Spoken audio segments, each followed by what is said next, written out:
Il existe une multitude de tests d'effort permettant l'évaluation du potentiel aérobie d'une personne au profil plus ou moins sportif, mais aussi en fonction de son âge.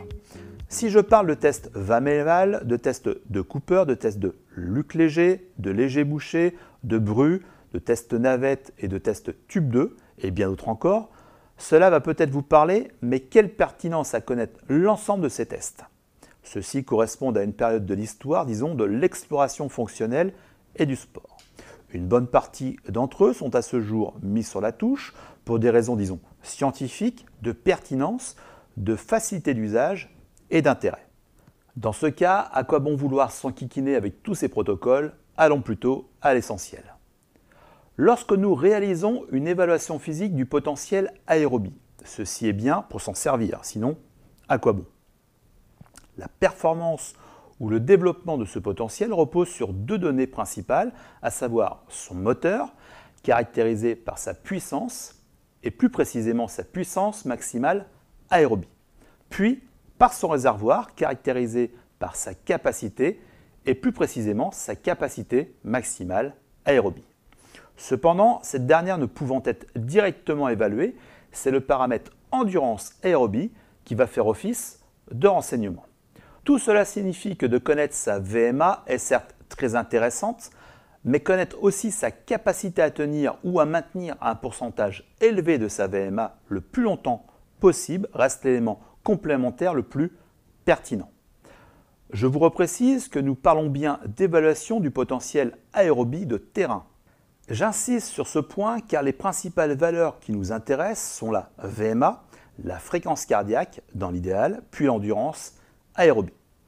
Les autres valeurs telles que la lactatémie, la VO2 max, le ratio gaz carbonique sur oxygène ne peuvent être évaluées sur le terrain sans du matériel spécifique et onéreux, comme l'utilisation d'un K4B2 par exemple. De plus, sur le terrain, les valeurs de puissance obtenues ne nous sont pas d'une grande utilité. L'ensemble de ces trois paramètres me semble idéalement indissociable lorsque nous cherchons à estimer le plus précisément possible un sujet. Je vous précise cela car relativement souvent sur le terrain, lors d'une phase d'évaluation physique, aussi bien chez les jeunes que chez certains adultes, les protocoles de test sont, disons souvent volontairement, surévalués par le sujet lui-même. Ce qui est bien dommage car hormis obtenir une valeur légèrement supérieure, celle-ci risque bien de ne pas servir correctement à son destinataire. Je m'explique. Lors d'un test, disons de Van-Eval, le sujet peut aussi bien tricher d'un palier, voire même peut-être plus. Cela va surévaluer le sujet, ce qui conduira ce dernier à être régulièrement en zone rouge, amenant à une fatigue précoce, de la déception au regard des performances, mais aussi des prédictions de chronomètre de course, par exemple. Pour cela, il est judicieux, lors du test de VMA, de coupler celui-ci avec un cardiofréquencemètre. Les valeurs cardiaques enregistrées permettront de repositionner les intensités de course, dans notre cas, une vitesse.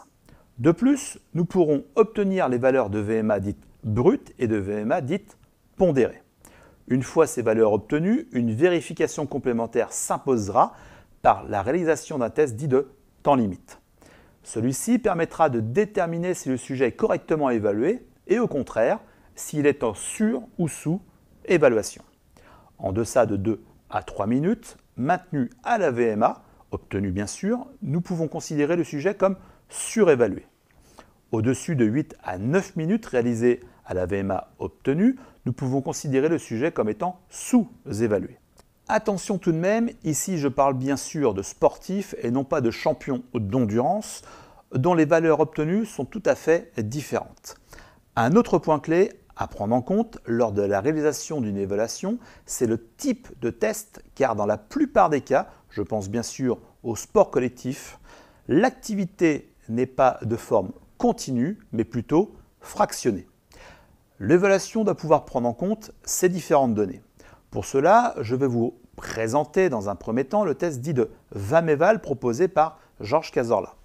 Le choix de ce test s'impose par sa simplicité d'utilisation, aussi bien en laboratoire que sur le terrain, par sa pertinence au regard de ses résultats obtenus, mais aussi car il est facilement reproductible sur une piste que sur un tapis de course. Dans un second temps, je vais vous présenter le test dit de 45-15 proposé par Georges Gacon.